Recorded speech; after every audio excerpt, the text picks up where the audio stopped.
I am still stuck at home here, like many of you, so I am going to try to get some more lessons put up on here. My students have 3 more besides the one I posted so far. We're going to go ahead and I'll do a few videos with those. I'm kind of stuck with paper and pen, though. I don't have my whiteboard here. I'm at home. So I'm just going to record onto the paper, and you can follow along with me on some examples that I'm going to do. And the first one I'm going to do is from lesson 52 here, addition of rational expressions, which we've already done a little bit of. This is getting a little more advanced, unequal denominators. So I won't be on the video. I'll have it focused on the paper, but I'll be talking as we go through it. So we're going to look at the first one here, lesson 52. So like I was saying, this is going to be page 211, which is lesson 52. The first example here, we're adding 2 rational expressions. As you can see, they have different denominators. One of them has a denominator of x. One of them has a denominator of x plus y. Now, what it points out in your book is that since we have an addition problem in the denominator there, that sum has to kind of stay there. It has to be a part of the least common multiple for the common denominator. And so basically what we do is we just jam them together into one. The way we do that is we put them in the form of a multiplication problem. X times x plus y. So that's going to be our common denominator there. You could actually do distributive property and multiply that out. You'd get x squared plus xy. You don't have to do that. That's unnecessary for the answer. Leaving it in this form will be just fine. But when we do the numerators, we will want to do that. We will want to multiply it out. So, for example, here we go. This first number here, a over x, this first term, we need to make it a common denominator. So to do that, it's already got the x. What it needs is it needs x plus y. So basically, we're going to just put that x plus y with it, just like we did with the denominator. So we're multiplying it by x plus y over x plus y. That gives us the common denominator that we want. It'll also give us a new numerator.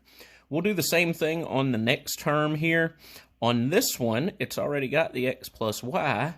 It needs x. So we're going to multiply the numerator and denominator by x. And again, that'll give us the common denominator on the bottom, and it'll give us a new numerator. So the way we write our numerator, since they both have a common denominator now, we can basically add all of this.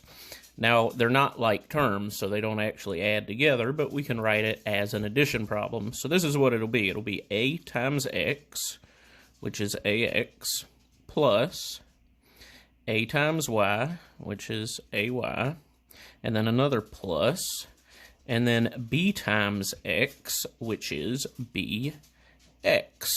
And that's going to be our answer right there. None of those terms are alike, so we can't add them together. So we just leave it as an addition problem at the top. And then on the bottom, like I said, you can just leave it like that. If you do multiply it out with distributive property, no problem. Either way will work. Now, on the next page, page 212, we've got example 52.2.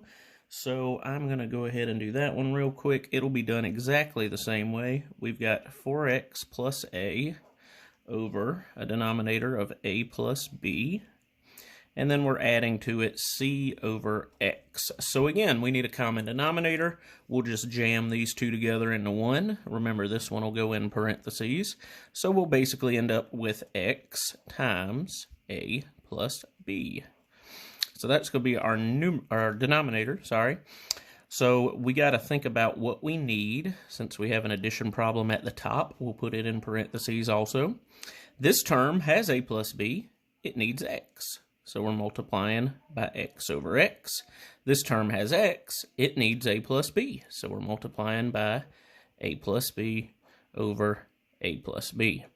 And once again, we'll get new terms in our numerator. We'll have 4x times x, which is 4x squared, plus a times x is ax, plus c times a is ca, plus c times b is CB.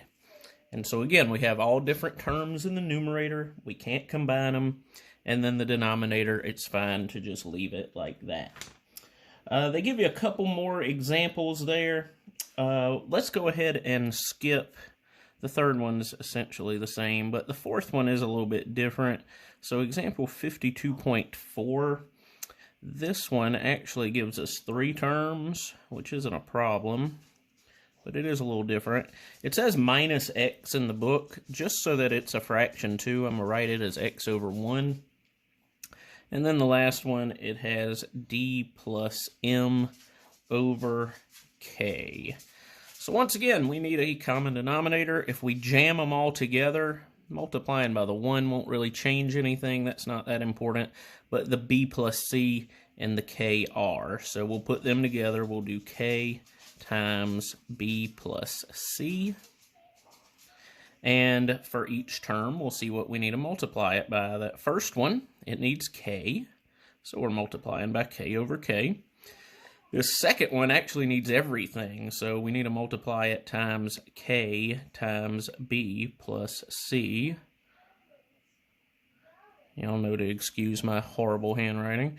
And then the last one, we've got k, and we're multiplying it times b plus c. So that'll give us a common denominator on all of them. On the bottom, on the top, we'll do like we've been doing. We'll do a times k, get a k, minus. Now, one thing you do want to watch out for here is this minus sign.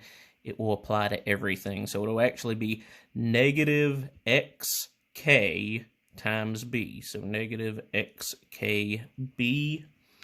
And then it'll also be negative negative xk times c, so negative xkc. And then at the end, we've got a good bit to do here. Since this is an addition problem, it also has to kind of be counted together. And so we do d, don't forget we're adding, we do d times b, which is db. We do d times c, which is dc. M times b, which is mb, and m times c, which is mc. So we end up with kind of a ridiculous numerator there. I don't think any of them are alike. Doesn't look like it. If they were, we could combine them, but we're not going to do that. The other thing in this lesson was overall average on page 213. We've done that before in the past. I know in pre-algebra we did it, so it's not really anything new for y'all. But just if you look there, it goes over it. It reminds you that to do overall average, you just do the sum of all the numbers in the problem divided by how many numbers there are. So it's kind of like if you have two groups, you treat them a little bit differently, but it gives you a really good example over there, and you can see that one for yourself. Example 52.5, we'll work it out real quick just to make sure. This is what it says. It says the average of the first 90 numbers was 4. So we've got a huge group of numbers. We've got 90 numbers. Their average is 4. So that's going to give us a total. We'll do that in a second. And then we've got a second group. It says the average of the next 10 numbers was 6. So the next group of 10 numbers, their average is a little bit higher. And then it wants us to find out what is the overall average. To do that, we'll get this total plus this total, and then divide by the total number of things. Now remember, the first group we were talking about 90 numbers. The second group we were talking about 10 numbers. That means we have a total of 100 numbers. 90 in the first group, 10 in the second. So we can find the overall average from this. And one thing you want to keep in mind on these, remember, this group's average is 4. This group's average is 6. We're finding the overall average. It's got to be between 4 and 6. If it's not, we've messed up somewhere. Also, it's generally going to skew more toward the bigger group. This group has 90 things in it, so it counts for more. This group only has 10 in it, so it counts for less. So the average is going to be between 4 and 6, and it's going to be closer to 4 because that's the bigger group.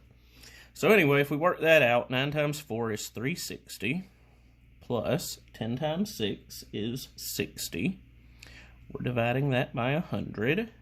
If you add 360 plus 60, you get 420, and then you divide that by 100, and you get 4.2 for your answer. And like I said, it's between 4 and 6, and it's closer to 4, so that makes perfect sense. There are a few little practice problems there you could do. You should be working on the problem set, though. The new stuff is in here. Any old stuff, you can check out the other videos. They should be able to help you. And hopefully I'll be seeing y'all soon.